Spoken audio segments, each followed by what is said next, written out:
Hello, magandang umaga. Ay ako'y na ano lang, na-bored. Gawa ng klase, siyempre. Gawa na lang ng tutorial. So, may nagre-request sa aking mga teacher kasi imaginary lang sila. Wala talaga nag-request. Ano, so tuturuan ko kayo ngayon ng ano, ng if statement tsaka versus dun sa VLOOKUP. Ito yung napaka-common kasi sa mga teacher 'pag nagge-grade. Ano, yung nakikita nyo sa screen, yan ang grading system namin sa SLSU. Ano, naka-highlight dun, tres. Ayan ay ginto. Sa engineering. Ano, madaming naghahangad niyan. So, tuturuan ko kayo ngayon.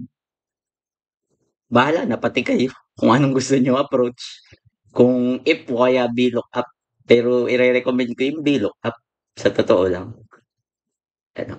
So, sa may mga idea ng Excel, di usually ginagamit nila ay if statement. By the way, ito nga pala yung ano, yung basis namin sa SLSU. Kapag 98 to 100 ay di ikay uno. Ay katalino ano. Uno ba may price sa akin yan pag ganyan ang grade. Ano nga, shout out dun sa mga CTE students ko. Ano, lugin-lugin na ako sa inyo. So pag 95 to 97 ay di 125 naman.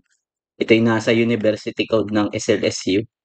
So on and so forth. So ano yung nagiging approach ng ano ng mga teacher? So sa walang idea nung VLOOKUP, ang ginagawa nila ay if statement. Kaso nagiging ano ba, nagiging crowded, nagiging crowded yung code mo.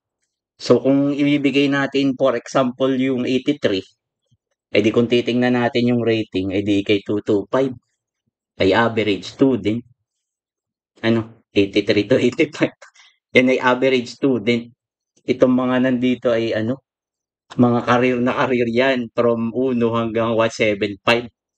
Ay career na career mag-aral. Dito naman sa mga sa ano, sa portion na ito ay ewan ko na kung ano yung tatawag. Oo. So try nating ano, if statement. Pasensya na po, ako'y lukbanin, may punto. Ano, pero sa klase ay hindi ganito, sa totoo lang. Ako lang ay na-board. So kung may idea kayo ng Excel, yung if statement, ay di pipili ka ng reference point kung anong grade. So for example, if A4 ay 83, okay? So kahit anong grade di yan from 50 to 98 to 100. So for example, if A4 is halimbawa is greater than sabihin nating 98. So tingin tayo dito. So ang equivalent niyan ay 1. Pwedeng number. Gusto mo number, ay di walang quotation. So ganito yung ginagawa. So A4 equivalent to for example ay 95. So pag mas malaki sa 98 ay di 1. Pag mas malaki sa 95 ay di 125. So yun lang naman yung ibig ko sabihin. So kung nakikita niyo na agad, sobrang haba na nung code.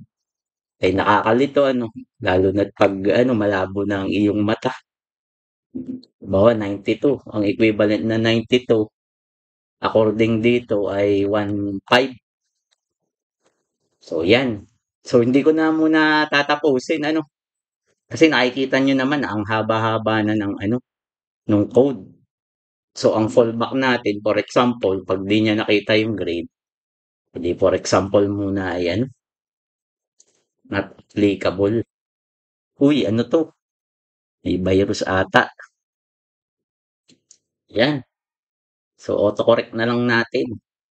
So ibig sabihin false ano, so ibig sabihin if 98, 100, if A4 is greater than, ayan ako'y nagkamali pa. Pasensya. So ito ay 95.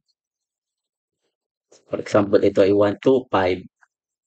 'Pag naman 92, sabi dito ay 15 then NA. So yan. So siyempre 'pag Excel, di dinadrag mo. dalhin trabaho.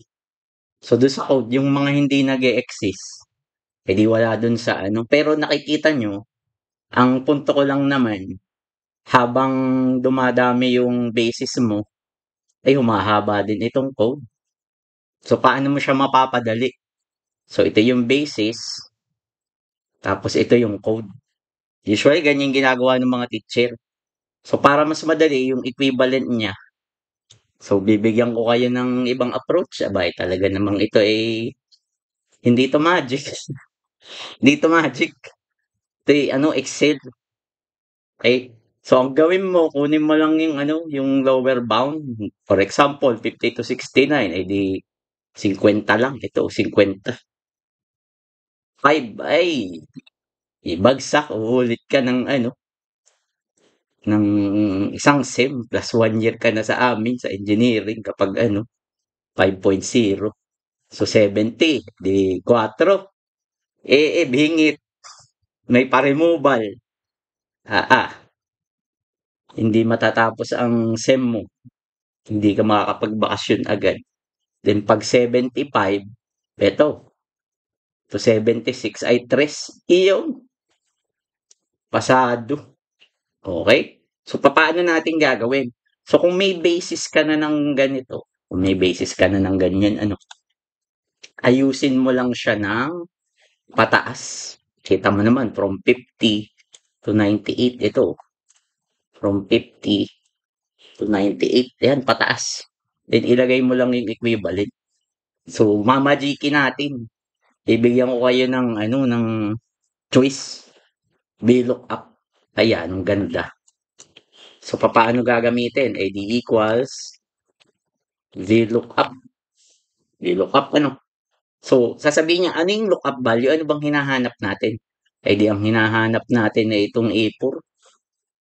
Then, ang kasunod, nasaan daw yung table? Ito yung table na ano, hindi ito lamesa. Ito yung data. So, table array. Di, piliin mo lang itong table na yan. So, may catch din eh. May catch. Hindi pwedeng ganyan lang. So, kung may idea kayo ng absolute, sabi absolute, may pit. So, ipe-press ko sa keyboard ko yung F4. So, bakit maging absolute yan? Di para hindi gumalaw. Dun sa may idea nung, ano, nung Excel. Ano? Tapos sasabihin niya, anong index column? Sa Excel, ay di nag-uumpisa sa 1. Hindi siya nag-uumpisa sa 0. Ay, relate dito yung mga programmer. Lagi nag-uumpisa sa 0 ang numbering. Okay? So, pag nakita ko yung 50, di ibibigay ko yung 5. Ito yung 83. Di ipapakita sa akin dapat 2, 2, 5. Anong index column? Di 1, 2. Dalawa. Then approximation match. Ako'y hindi ako magfo-false dahil ako'y true. Totoong tao ako ay ano, di true. Approximate matching kasi ano ibig ko sabihin? From 50 to 69 ay 5. Pag pumalo ka na ng 70, di 4. So, ang ilalagay ko dito ay true. So, yan ang VLOOKUP. Then, ang Excel, alam nyo na yan. Idadrag o kaya ay double click array. Ayan, hindi ko pa matamaan. Natanda na ata. So, ayan na.